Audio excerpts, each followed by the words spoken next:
Hi friends, ఇవాళ recipe వచ్చేసి కరివేపాకు పకోడీ.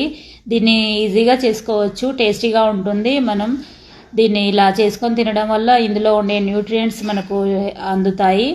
కొద్దిగా శనగపిండిలో ఉప్పు, కారం, పసుపు, అల్లం పేస్ట్ వేసి బాగా కలుపుకోవాలి. కొద్దిగా వాటర్ యాడ్ చేసుకొని మిర్చి బజ్జీ ప్యాటర్న్ లాగా చేసుకొని కరివేపాకుని, ఫ్రెష్ కరివేపాకుని కొంచెం మంచిగా శుభ్రంగా క్లీన్ చేసుకొని ఇందులో పిండిలో కలుపుకొని తీస్తూ వేడి నూనెలో వేయించి దోరగా వేయించుకొని చేసుకోవచ్చు కరివేపాకు పకోడీ. కరివేపాకుని తినడం వల్ల ఐరన్ లెవెల్స్ ఇంప్రూవ్ అవుతాయి, కాల్షియం లెవెల్స్ కూడా ఇంప్రూవ్ అవుతాయి, హెయిర్ ఫాల్ని కూడా కంట్రోల్ చేస్తుంది.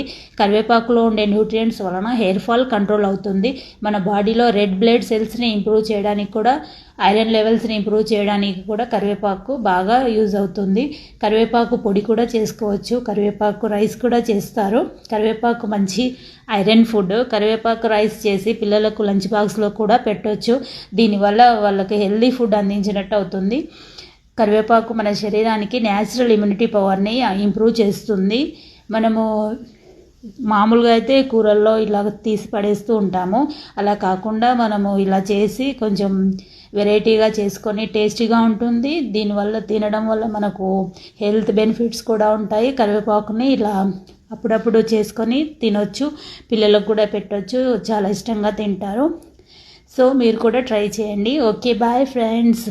వీడియోని లైక్ చేసి, షేర్ చేసి, కామెంట్ చేయండి. Okay, bye.